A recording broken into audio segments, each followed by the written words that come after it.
ولذلك اوصى النبي صلى الله عليه وسلم بحفظ اللسان وعدم استخدامه الا فيما يفيد ويجلب الخير لصاحبه وللناس. فعن عقبة بن عامر رضي الله عنه قال قلت يا رسول الله ما النجاة؟ قال امسك عليك لسانك وليسعك بيتك وابكي على خطيئتك. وقال صلى الله عليه وسلم طوبى لمن ملك لسانه ووسعه بيته وبكى على خطيئته. وأخبر النبي صلى الله عليه وسلم أن من ضبط كلامه وحفظ لسانه فاز بجنة ربه. فقال صلى الله عليه وسلم من يضمن لي ما بين لحييه وما بين رجليه أضمن له الجنة. وَلِذَلِكَ اور اسی لیے اوصى النبی صلی اللہ علیہ وسلم نبی صلی اللہ علیہ وسلم نے وصیت کی ہے بحفظ اللسان زبان کی حفاظت کی، وعدم استخدامہ اور نہ استعمال کرنے کی، الا فیما یفید مگر جو فائدہ مند ہو. اسی لیے نبی صلی اللہ علیہ وسلم نے نصیحت کی کہ زبان کی حفاظت کی جائے اور اس سے وہ کام لیا جائے جو دوسروں کے لیے فائدہ مند ہو. ٹھیک ہے، یہ انڈر لائن کر لیں. اب ایک اور نقطہ بتا دیا گیا ہے کہ زبان سے جو بولے وہ دوسرے کے بھلے کا ہو، فائدے کا ہو.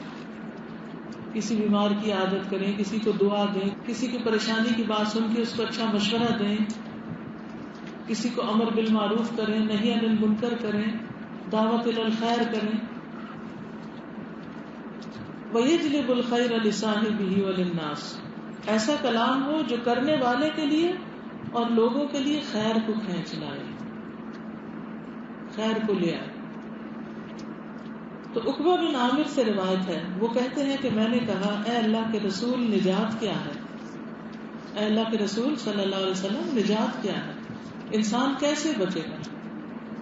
آپ کو کبھی نجات کی فکر ہوئی؟ نجات سے مراد کیا ہے ادھر؟ کہ میں قبر کے عذاب سے کیسے بچوں، جہنم کے عذاب سے کیسے بچوں، مصیبتوں سے کیسے بچوں، دنیا میں بھی بہت سے مسائل سے کیسے بچوں، یعنی کیسے میں بچ جاؤں ہلاکت سے. اور اس بات کی فکر ہم میں سے ہر ایک کو ہونی چاہیے، ہر ایک کو فکر ہونی چاہیے. کیوں؟ اس لیے کہ ہم میں سے کوئی بھی موت کے منہ سے جانے سے رک نہیں سکتا، اور موت ایک ایسا حادثہ ہے جو ہر ایک کو پیش آنا ہے. اور اصل ہماری حقیقت ہم نیک ہیں یا بد ہیں اس وقت کھلے گی جب موت کا فرشتہ ہمارے پاس آئے گا نا. یا وہ اچھے چہرے والا ہوگا، آ کے سلام کرے گا، اور یا وہ کیسا ہوگا؟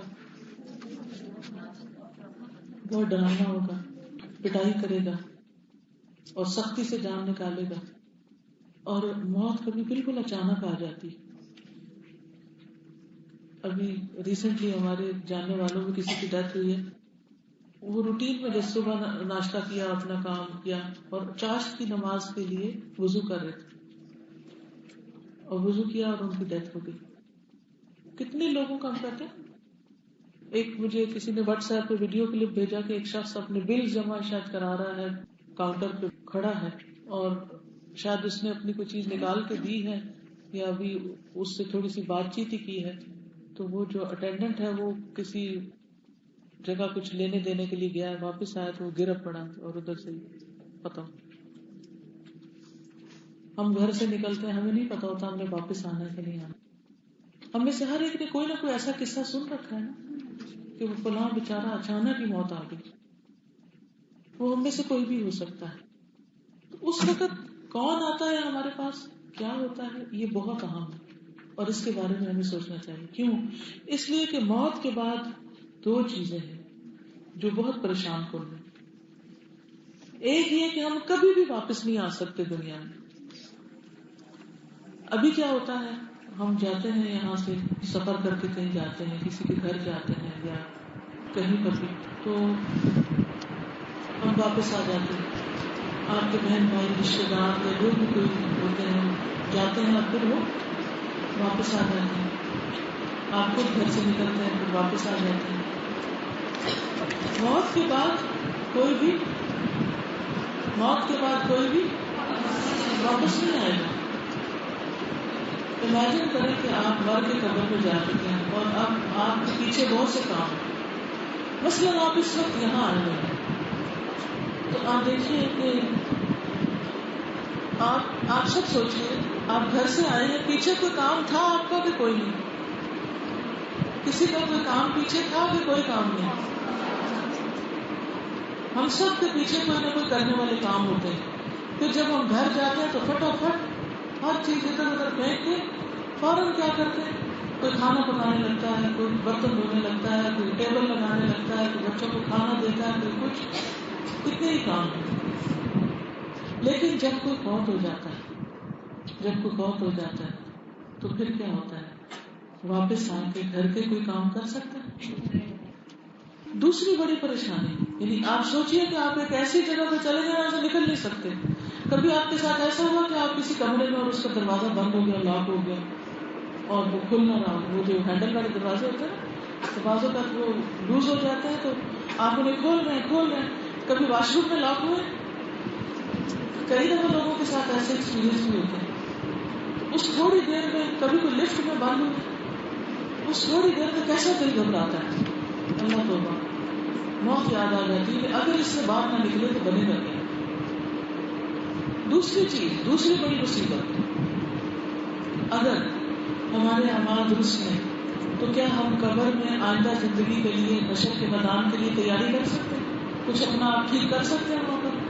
تو وہ غلطی ہوگی, اب جو ہونا تھا اب ہم اچھے کام کر لیتے ہیں. وہاں لوگ کہیں بھی کہ ہمیں واپس بھیج دیجیے تو واپس نہیں بھیجا جائے گا, کوئی بھی واپس نہیں آ سکتا. تو ہم میں سے ہر ایک کے لیے نجات بہت ضروری ہے. تو حضرت عقبہ بن عامر نے نبی صلی اللہ علیہ وسلم سے پوچھا کہ اے اللہ کے رسول, نجات کیا ہے؟ آپ نے فرمایا اپنی زبان کو روکو. یعنی زبان ہلاکت میں لے جانے والی ہے, اور نجات والی چیز کیا ہے؟ زبان کو روک لینا. اپنے گھر کو کشادہ رکھو, یعنی گھر کے اندر وسعت ہو, گھر میں تمہارے لیے ضرورت کی چیزیں ہوں تاکہ تمہیں باہر نکلنے کی کم ضرورت پیش آئے. بہت زیادہ گھر سے باہر نہ رہو, یہ مطلب. گھر سے باہر رہنے میں کیا ہوتا ہے؟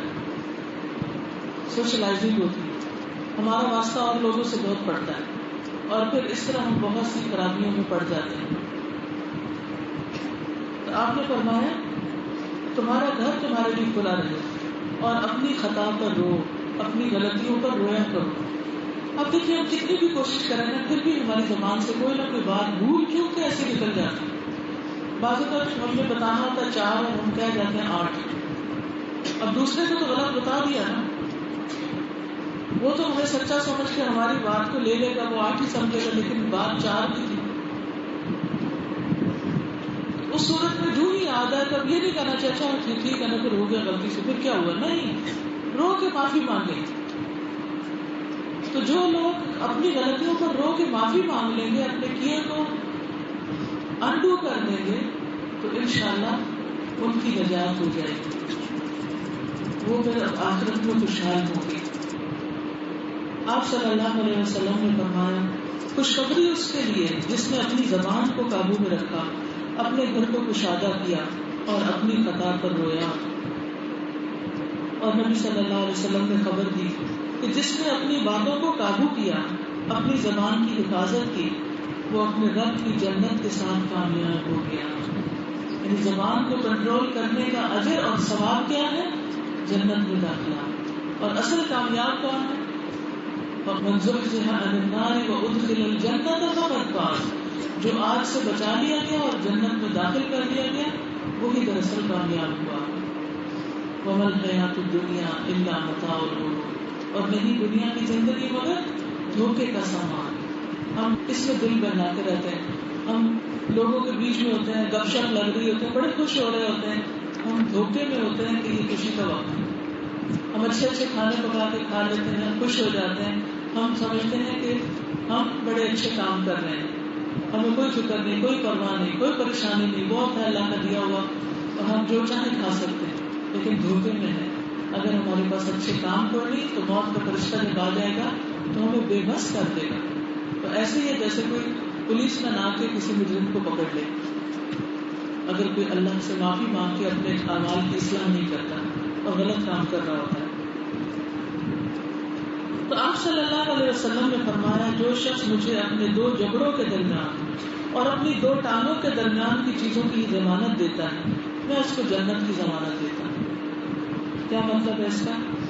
دو جبڑوں کے درمیان زبان اور دو ٹانگوں کے درمیان زبان، تو میں اس کو جنت کی ضمانت دیتا ہوں. یعنی ان دو چیزوں کو کنٹرول کرنا، حق حلال میں استعمال کرنا، یہی انسان کے فائدے میں.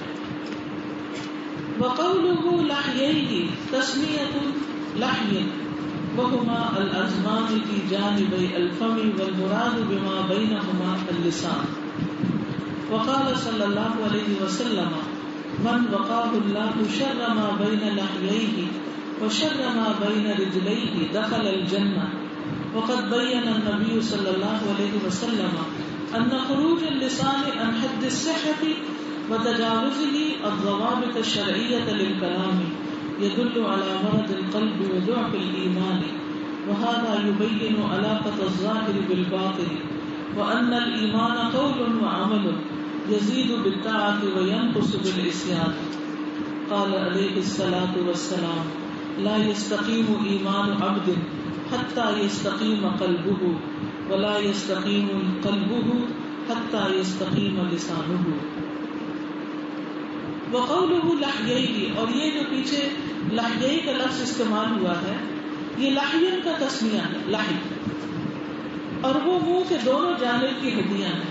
یہ ہڈیاں یہ جبڑوں کی یہ ہیں، یہ دو کے بیچ میں زبان، اور ان کے درمیان سے مراد زبان ہے. اور آپ صلی اللہ علیہ وسلم نے فرمایا جس کو اللہ نے دونوں جبڑوں کے درمیان کی چیز زبان اور دونوں ٹانگوں کے درمیان کی چیز شرمگاہ کی شر سے بچا لیا وہ جنت میں داخل ہو گیا. یعنی کامیاب ہونے کا نسخہ یہ ہے. پھر کامیابی کی ضمانت کس سے مل رہی ہے؟ زبان سے، زبان کی حفاظت سے. اور نبی صلی اللہ علیہ وسلم نے واضح کیا کہ زبان کا درستگی کی حد سے نکلنا اور کلام کے شرعی ضابطوں سے تجاوز کرنا، یعنی شریعت کے خلاف جو حدود مقرر کی گئی ہیں ان سے ہٹ کے کام کرنا، یعنی بولنا، دل کی بیماری اور ذوق ایمان پر دلالت کرتا ہے. یعنی انسان کی زبان اصل میں ایک آلہ ہے، ایک ٹول ہے، اس کو پیچھے سے کنٹرول کر رہا ہے دل. اور یہ حقیقت ہے جب ہم خوش ہوتے ہیں، ہمارا دل خوش ہوتا ہے تو ہماری زبان کیسے بات کرتی ہے؟ خوشی میں کیسے بات کرتے ہیں؟ رو کے نہیں. جب ہم غمگین ہوتے ہیں تو ہماری زبان کیا بولتی ہے؟ غم کی باتیں کرتی. جب ہم بیمار ہوتے ہیں تو ہماری زبان کیا بولتی ہے؟ ہاں، بیماری کی باتیں. کسی نے اچھا کیا ہو تو ہماری زبان اس کے مطابق بولتی. تو کہتے ہیں کہ اصل میں دل بیمار ہوتا ہے. اور دل کی بیماری کس کی بیماری ہے؟ منافقت کی.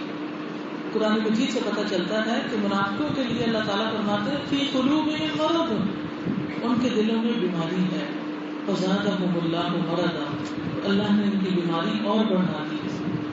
تو دل کی بیماری دنیا کی محبت ہے، دنیا کے فائدوں کی چاہت، خواہشات کی محبت، شکوک و شبہات اور شہوات، یہ دو چیزیں انسان کے دلوں کو بیمار کرتی ہیں.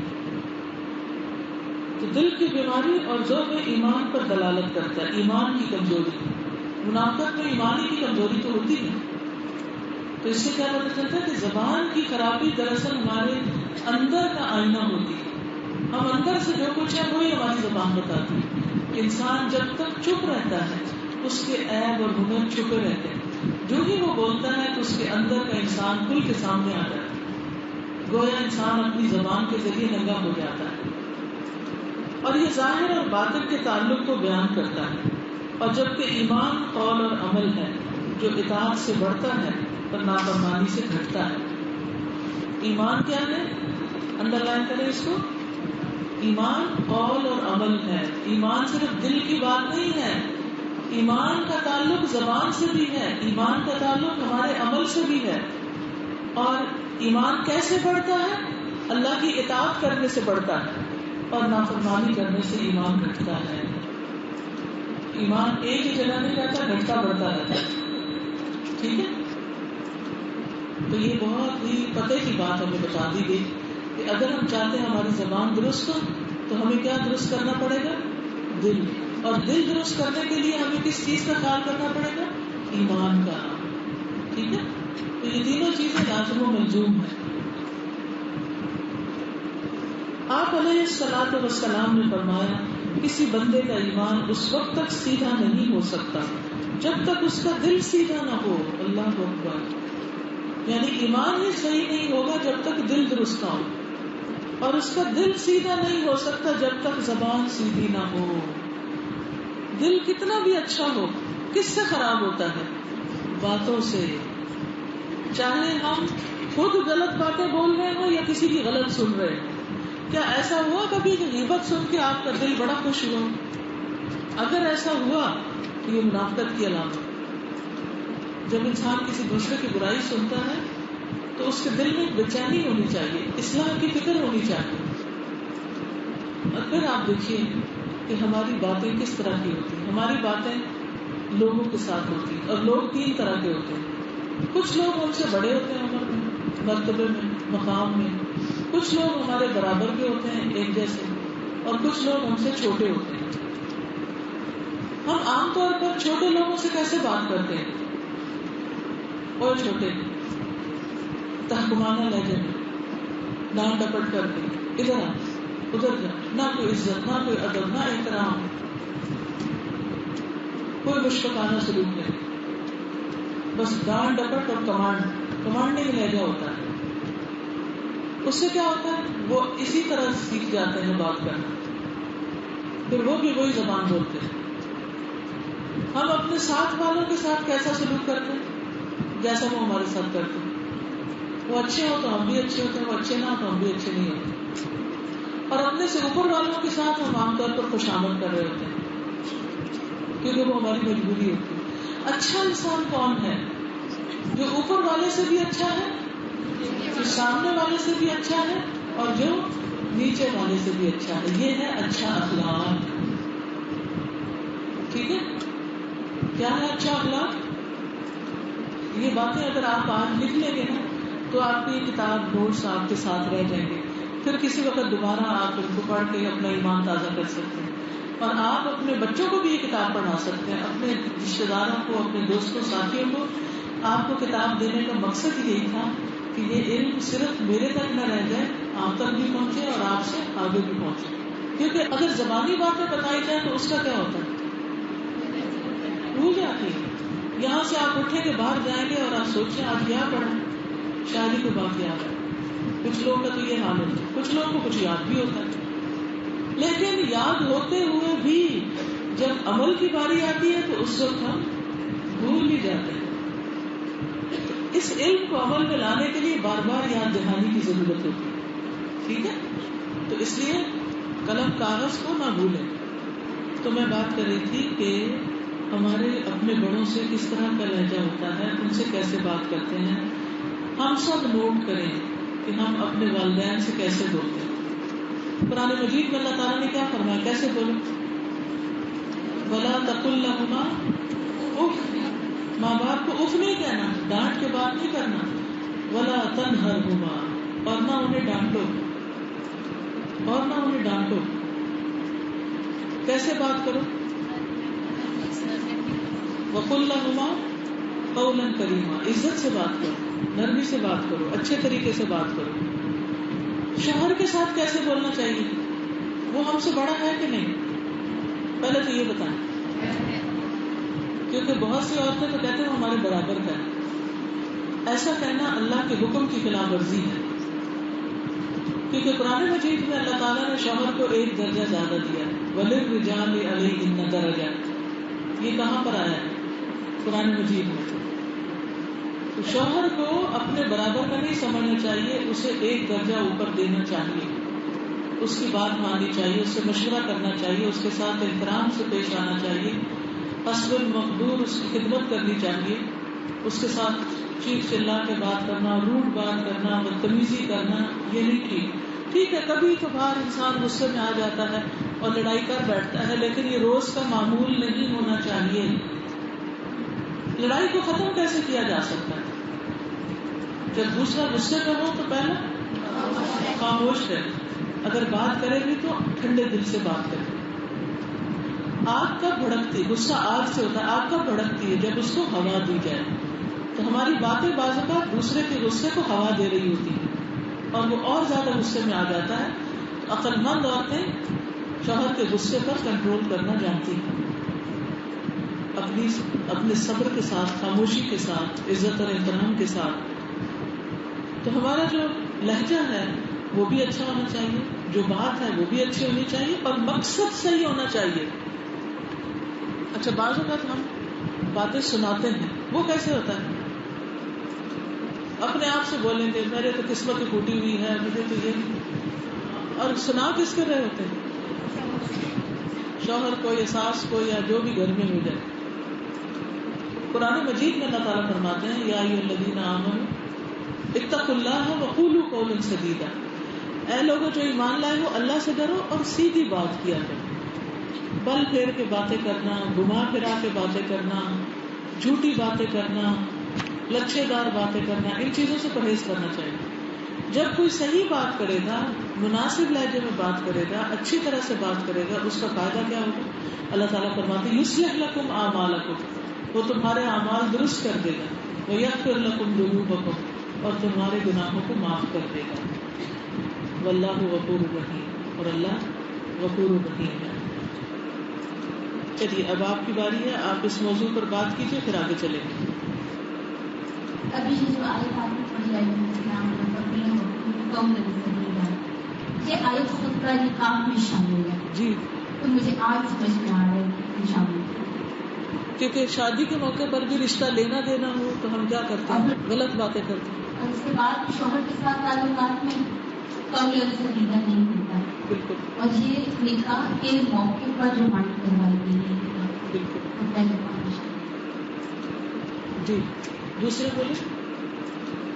السلام علیکم ورحمۃ اللہ۔ میں نے آج اس میں یہ بات لکھی ہے کہ جب ہم کسی کو کہہ رہے ہوتے ہیں یا جتا رہے ہوتے ہیں کہ تم ہماری بات ہمیں امپورٹینس نہیں دیتے ہو، اس طرح کی باتیں کر رہے ہوتے ہیں، تو اگر ہماری عزت اس کے بعد کرتا بھی ہے وہ دل سے کبھی بھی نہیں کرتا، دل سے وہی شخص کرتا ہے جس کو ہم کبھی جتاتے نہیں۔ بالکل، سارا یہ تھا کہ جو بولے تو مفید بولے، تو ہم جو بھی بات کریں تو اس سے پہلے سوچیں کہ یہ مجھے کتنا فائدہ دے گی اور دوسروں کو کتنا فائدہ دے گی اور کتنا نقصان دے گی، اس کا ماحول کیا اثر ہے۔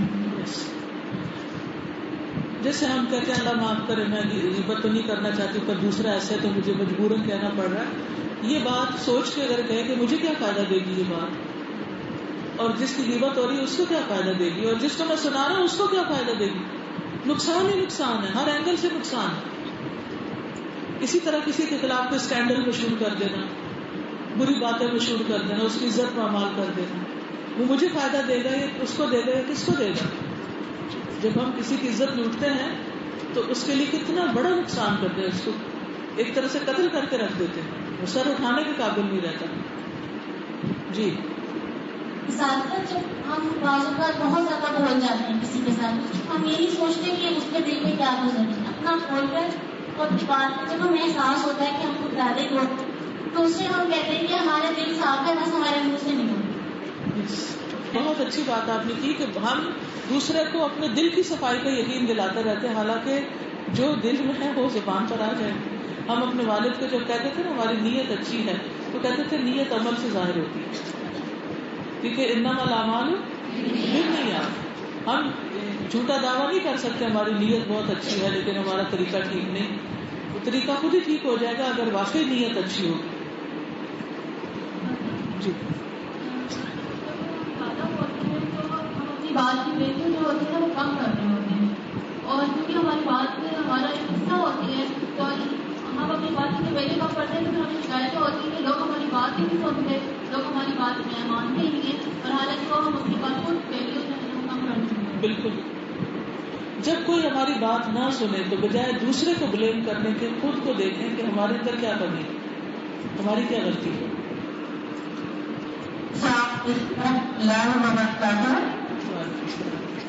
اس زبان کے جو نقصانات ہمارے میں شیئر کرتی ہے بات کہ جتنے بھی ریلیشن ہوتے ہیں اس کا سارا سر جو ہے وجہ جو ہے وہ زبان کا غلط استعمال ہے.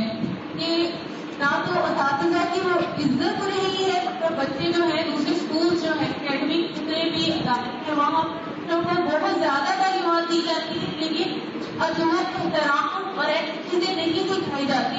بچے پیسے خرچ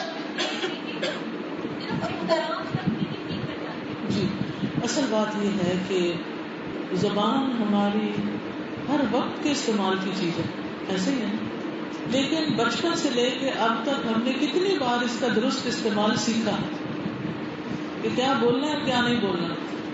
نہ ماں باپ بتاتے ہیں, نہ اسکول بتاتے ہیں, نہ بزرگ کو بتاتے ہیں, نہ ایسی دینی مجلسیں زیادہ ہوتی ہیں جس میں یہ یاد دہانی ہو. تو کسی کے ہاتھ میں ایک ہتھیار دے دیا جائے اور اس کو سکھایا نہ جائے کہ یہ استعمال کیسے کرنا ہے, کیا اس کے شرعی ضابطے کیا ہیں. مثلا کسی بچے کو آپ پسٹل دے دیں اور اس کو یہ نہ بتائیں کہ کس کو مارنا اور کس کو نہیں مارنا, تو وہ کرے گا کیا. تو زبان تو تلوار سے بھی زیادہ خطرناک ہے.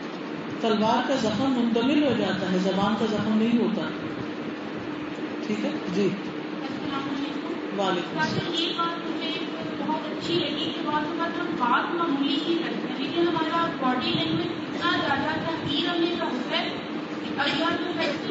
بات کا نہیں خاص کر لیتا جتنا وہ ہمارے ایکسپریشن کا یا انداز کا, خاص طور پر جب ہم فاصلے ہوتے ہیں چھوٹے بچوں سے بات کرتے ہیں, تو یہ چیز بہت زیادہ مجھے لگی. دوسرا یہ کہ بات ہم بےشک چھوٹی کریں, لیکن اس میں بھی یہ دیکھیں کہ مدلل انداز ہے ہمارا, مختصر بات ہے تو جامع بات ہے. درست. یہ زبان عرش کو بٹھاتی ہے, یہی زبان فرش کو گراتی ہے. آج تک سب کا مطلب نہیں سمجھ میں آتا. آج ہمیں کہتی ہے کہ بہت زیادہ مت بولا کرو بڑا زمین پہ گر جاؤ گے. بالکل, یعنی انسان کو یہ زبان عزت بھی دیتی ہے اور یہ زبان ذلیل بھی کرتی ہے. السلام علیکم. وعلیکم السلام. بس ہم یہ جانتے ہیں کہ موت ایک طرف حقیقت ہے جہاں جانے کے بعد ہم واپس نہیں آئیں گے. اگر ہم یہ فکر رکھیں کہ دنیا کے تعلقات اور زیب و زینت کو چھوڑ دیں گے تو اپنی نجات کی فکر پیدا ہوگی. اس طرح سے پیدا ہوگی کہ دنیا میں زندگی گزارتے ہوئے اپنی آخرت کو سامنے رکھنا ہے, اپنے اعمال کو نگاہ رکھ کے دوسروں کے لیے فائدہ مند کرنا ہے, تبھی ہمارے اندر ہماری نجات. بالکل, یعنی اس حدیث سے یہ بھی پتہ چلتا ہے جس کا ریفرنس میں آپ بات کر رہی ہیں کہ بیکار میں گھر سے باہر نہیں نکلنا چاہیے.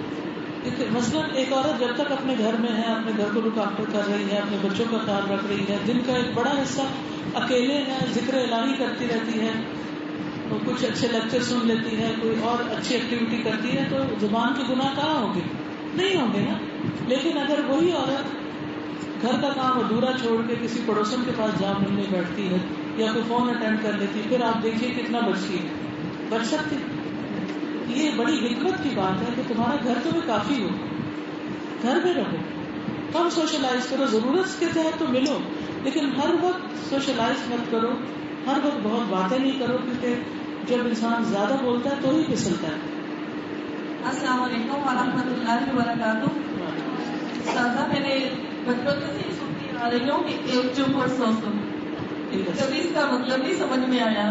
کہتے ہیں جب تک کسی کو کوئی بات نہ بتا دیں یا اس کو کچھ کہہ رہا ہے دل کو سکون نہیں آتا کہ میں نے اس کو بات تھوڑی کیوں بتائی. آج پتا چلا ہے کہ اس کے سکھ کیا. بالکل. السلام علیکم. میں بہت زیادہ بولتی ہوں, بہت زیادہ, تو آپ میرے لیے دعا کریں کہ مجھے اللہ ہدایت دے. اللہ تعالیٰ آپ کی زبان کو صحیح چیز میں بس.